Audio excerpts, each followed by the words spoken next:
अस्सलामुअलैकुम दोस्तों। 15वीं सदी एक ऐसा दौर जब दुनिया दो हिस्सों में बंटती जा रही थी।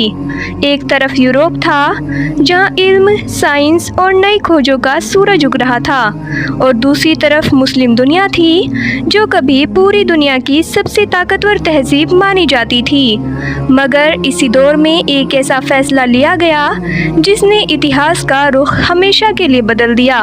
एक ऐसी गलती जिसकी कीमत सिर्फ उस दौर के लोगों ने नहीं बल्कि आने वाली कई सदियों ने चुकाई।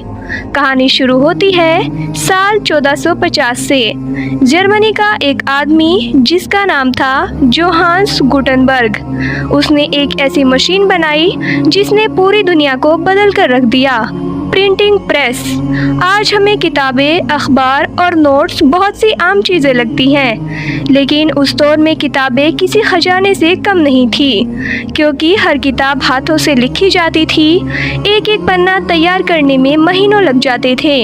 किताबें बेहद महंगी होती थी और सिर्फ अमीर लोगों या चर्चों तक ही सीमित रहती थी। लेकिन जैसे ही प्रिंटिंग प्रेस आई, सब कुछ बदल गया। अब हजारों किताबें कुछ ही दिनों में छपने लगी, किताबें सस्ती हो गई, आम लोगों तक पहुंचने लगी और पहली बार यूरोप के गरीब लोग भी पढ़ने लगे। हर गली, हर शहर में किताबों का दौर शुरू हो गया। लोग विज्ञान, इतिहास, गणित और दर्शन पढ़ने लगे। यही वो शुरुआत थी जिसने यूरोप में नॉलेज एक्सप्लोजन पैदा किया।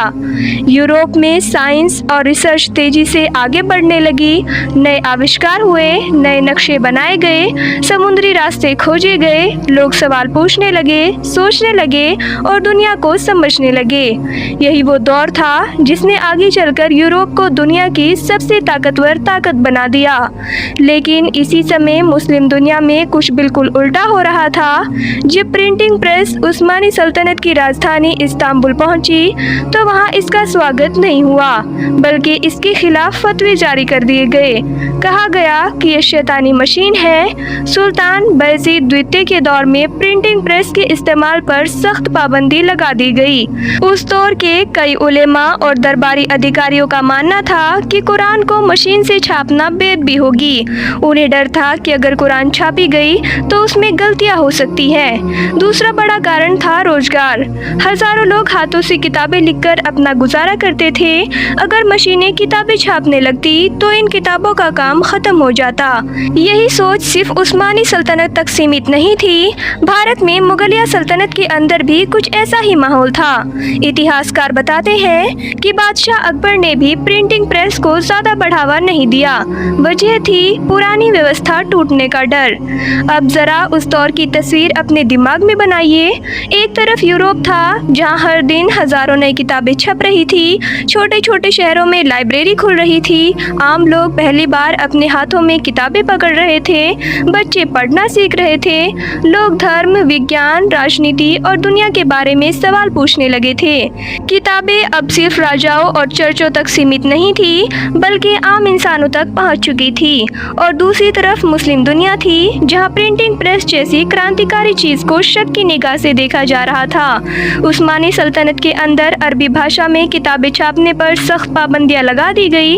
वजह सिर्फ धार्मिक नहीं थी, बल्कि डर भी था, बदलाव का डर।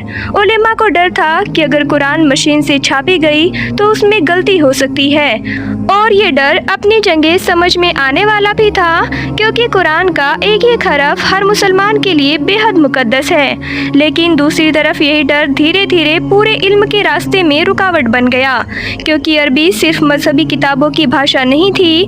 अरबी वो भाषा थी जिसमें सदियों तक दुनिया का सबसे बड़ा ज्ञान लिखा गया था। अल ख्वारिज़्मी की गणित, इब्ने सीना की मेडिकल साइंस, अल बिरूनी की खगोल विज्ञान, इब्ने ए हैथम की ऑप्टिक्स, सब उसी भाषा में मौजूद था। लेकिन जब किताबें छपना बंद हो जाए, जब इल्म सिर्फ कुछ खास लोगों तक सीमित रह जाए, तो धीरे धीरे पूरी कौम सोचने और आगे बढ़ने की ताकत खोने लगती है। ऐसा लगने लगा जैसे मुस्लिम दुनिया ने खुद अपने इल्म के दरवाजे बंद कर दिए हों, और सिर्फ दरवाजे ही बंद नहीं किए, बल्कि उनकी चाबी भी हमेशा के लिए कहीं फेंक दी हो। इसी इसी दौर में एक और घटना हुई जिसने ये साफ कर दिया कि मुस्लिम दुनिया किस दिशा में जा रही थी। 16वीं सदी के महान वैज्ञानिक तकीउद्दीन एक ऐसा नाम जिसे बहुत कम लोग जानते हैं, लेकिन जिसने अपने समय से कई सौ साल आगे की सोच रखी थी। तकीउद्दीन ने इस्तांबुल में एक शानदार ऑब्जर्वेटरी बनाई। ये सिर्फ एक इमारत नहीं थी, बल्कि उस दौर का साइंस सेंटर था। वहाँ बड़े बड़े खगोलीय उपकरण लगाए गए थे, सितारों की चाल को मापा जाता था, ग्रहों की गतिविधियों का अध्ययन होता था। कई इतिहासकार मानते हैं कि उस समय यूरोप में भी इतनी आधुनिक वेधशाला बहुत कम जगहों पर थी। तकीउद्दीन का सपना था कि मुस्लिम दुनिया फिर से साइंस और खोजों के रास्तों पर लौटे।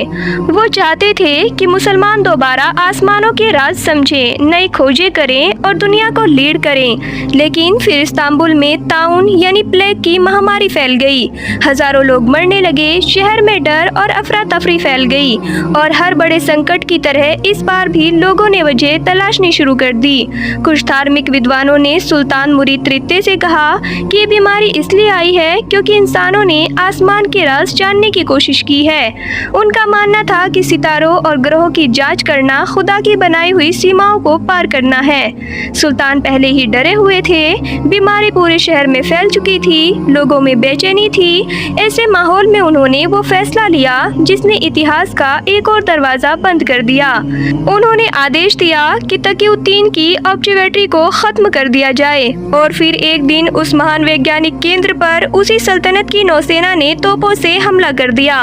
वो इमारत जहाँ कभी सितारों का अध्ययन होता था, कुछ ही घंटों में मलबे में बदल गई। वो उपकरण जिससे नई खोजें हो सकती थी, धूल में मिल गए और शायद उसी के साथ मुस्लिम दुनिया का एक और सपना भी टूट गया।